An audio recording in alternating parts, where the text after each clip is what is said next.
Once upon a time, it was a cold evening of November, the 2nd of November, more exactly, a commonplace and monotonous day of autumn. The streets were deserted but strewn with dead leaves. A light drizzle moistened the atmosphere.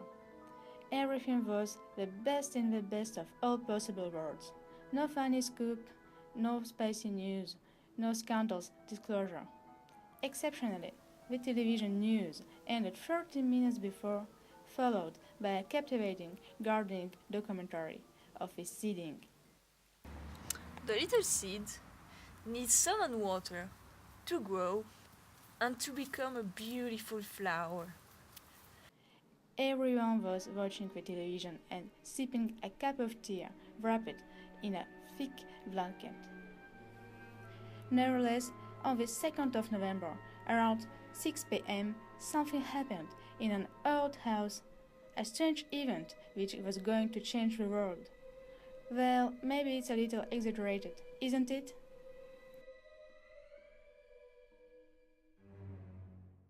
Dark. Everything was dark. The room was plunged into darkness. But I wasn't alone, lost. It was not the emptiness. I felt their presence around me. As for me, we were in a sort of big tower, stuck together, maybe several millions, without talking. And we were waiting for something, even if we didn't know what it is. The wait was long and quiet, but strained. Suddenly, the ground started shaking, just I was dozing off. The large door opened, and we were propelled into a long and winding tunnel by a sort of liquid, where our bodies bumped into each other. A light blinded me, so I closed my eyes and held my breath. When I opened my eyes, I discovered a marvelous landscape, like a mountain range with steep rock faces. I was thought to be safe and like the majority. However, I had no time to sympathize with them because I had to carry out my mission. I started running. I ran towards the little door up there. I went for the door and I arrived in a gloomy and dark place, a sort of labyrinth, where I tried to find my way in this maze of corridors. I didn't want to be doomed to a slow death agony in this nightmarish environment. The strongest and the tallest runners outstripped me. I couldn't keep up with them.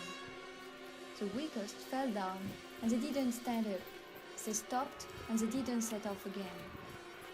At the end, we were only a handful, and we are so exhausted. A new earthquake projected us into water, a sort of big lake, where the Olympic final occurred.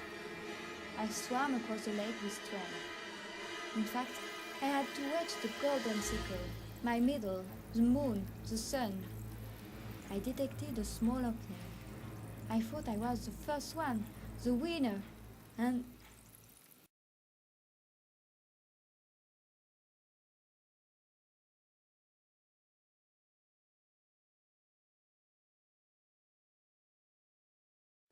"9 months later, she was burned.